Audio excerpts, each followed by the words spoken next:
Ukraine पर रूस के आक्रमण को 7 दिन हो चुके हैं। यूक्रेन की अपेक्षा रूसी सेना कई गुना ज्यादा शक्तिशाली है। इसके बावजूद यूक्रेन की राजधानी कीव और दूसरे सबसे बड़े शहर खार्किव पर रूस का कब्जा नहीं हो सका है। युद्ध के पहले अमेरिकी खुफिया रिपोर्ट में दावा किया गया था कि रूस अपनी वायु शक्ति का इस्तेमाल यूक्रेन पर हमला करने में करेगा, लेकिन पिछले 6 दिनों में रूस ने अपनी वायुसेना की जगह अपनी थल सेना पर ज्यादा भरोसा किया है। रूस ने अपनी वायुसेना के इस्तेमाल ना करने को लेकर अमेरिकी अधिकारी भी चकित हैं। दुनिया भर में हवाई ताकत के मामले में रूस का स्थान अमेरिका के बाद दूसरा है। रूस के पास कुल 4173 विमान हैं, जिनमें से 772 लड़ाकू, 739 attack, 445 transport, 552 trainer, 132 special mission, 20 tanker, 1543 helicopter और 544 अटैक हेलीकॉप्टर शामिल हैं। अल जजीरा की रिपोर्ट के अनुसार एक वरिष्ठ अमेरिकी डिफेंस ऑफिसर ने नाम न छापने की शर्त पर बताया कि रूस जोखिम नहीं लेना चाहता। वह अपने विमान और अपने पायलटों को सीधे तौर पर युद्ध में झोंकने के लिए तैयार नहीं है। वहीं कमजोर होने के बावजूद यूक्रेनी वायुसेना और एयर डिफेंस लगातार रूसी सेना को निशाना बना रही है।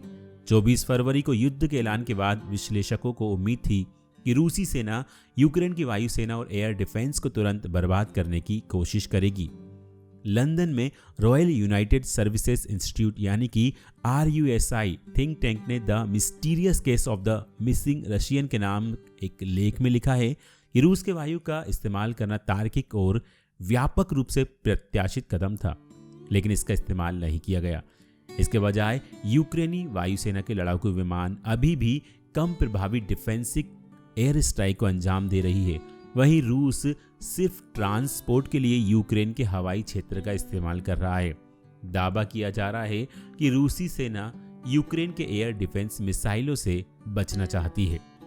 फॉरेन पॉलिसी रिसर्च इंस्टीट्यूट के एक रूसी सैन्य विशेषज्ञ रॉबली ने कहा कि रूस यूक्रेन युद्ध के दौरान कई ऐसी चीजें देखने को मिली जो हैरान कर रही हैं।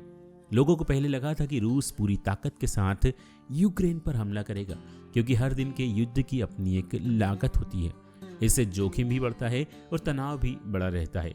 रूसी रणनीतिकार ऐसा क्यों कर रहे हैं, इसकी व्याख्या करना थोड़ा कठिन है। सैन्य विशेषज्ञों ने रूसी सेना के साथ वायुसेना के इस्तेमाल के बहुत कम सबूत ही देखे हैं। इससे जमीन पर मौजूद रूसी सेना की ताकत भी कम हो रही है। उधर यूक्रेन की सेना तुर्की से मिले ड्रोन, अमेरिकी और ब्रिटिश एंटी टैंक मिसाइलों से लैस होकर हमले कर रही है। अमेरिकी वायुसेना के रिटायर्ड 3 स्टार जनरल डेविड डेप्टुला ने कहा कि उन्हें आश्चर्य है कि रूस ने शुरू से ही हवाई प्रभुत्व स्थापित करने के लिए कड़ी मेहनत नहीं की। उन्होंने यह भी कहा कि रूस जानता है कि कई डायमेंशन में युद्ध को चलाना आसान काम नहीं है।